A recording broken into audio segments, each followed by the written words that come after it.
This channel does not promote any violent, harmful, or illegal activities. All content provided by this channel is meant for an educational purpose only.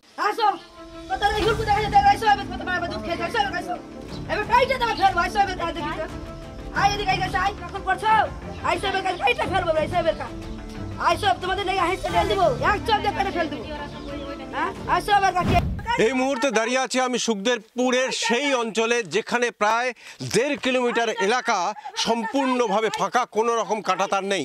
আর এই কাঁটাতার নিয়েই যত সমস্যা, গত কয়েকদিন ধরেই এখানে ফেন্সিং করানোর জন্য ব্যবস্থা নিচ্ছিল বিএসএফ, কিন্তু সেখানে বারবার বাধা দেওয়ার অভিযোগ উঠেছে বর্ডার গার্ড বাংলাদেশের বিরুদ্ধে। সবথেকে বড় সমস্যা হচ্ছে যে নিয়মিতভাবে এই ফাঁকা জায়গা দিয়ে বিভিন্ন রকমভাবে বাংলাদেশি দুষ্কৃতীরা এখানে ঢুকে পড়ছে এবং আতঙ্কে রয়েছেন এখানকার মহিলারা।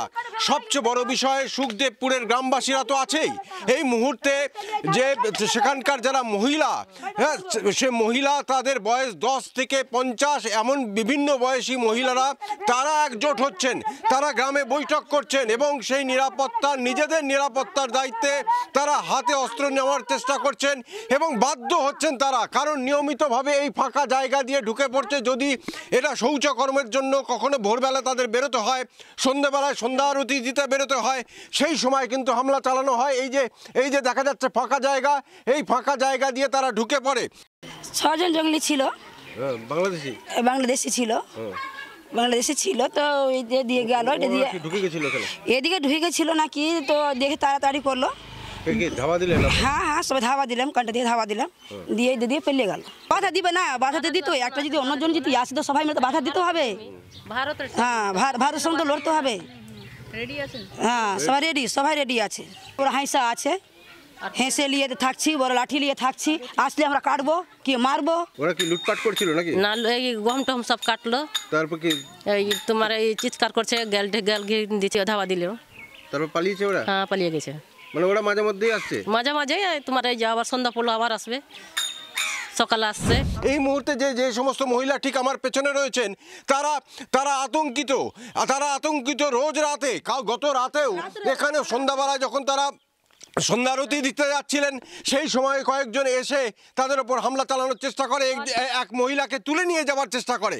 ফলে এখানকার মহিলারা রীতিমতো আতঙ্কিত হয়ে রয়েছেন এবং এই পরিস্থিতি সামাল দেওয়ার জন্য তারা নিজেরা রাত জাগছেন। মহিলারা একত্রিত হয়েছেন, একজোট হয়েছেন আলাদাভাবে এবং মাথায় ঘুমোতে যাওয়ার জন্য কয়েক মুহূর্ত যদি ঘুমোতে যান, তখনও বালিশের তলায় সেখানে হাসুয়া নিয়ে বা দা নিয়ে তারা ঘুমোতে যাচ্ছেন, বাধ্য হচ্ছেন তারা। এই মুহূর্তে এখন কবে কাঁটাতার লাগানো হবে, কবে কি হবে, এখনো পর্যন্ত পুরো বিষয়টা মানে অস্পষ্টই রয়েছে। বিএসএফ এবং বর্ডার গার্ড বাংলাদেশ বারবার বৈঠক করছে, কিন্তু বারবার সেই একই বর্ডার গার্ড বাংলাদেশের বিরুদ্ধে প্ররোচনা দেওয়ার অভিযোগ উঠছে, বারবার এই জায়গাতে লোক ঢোকানোর অভিযোগ উঠছে।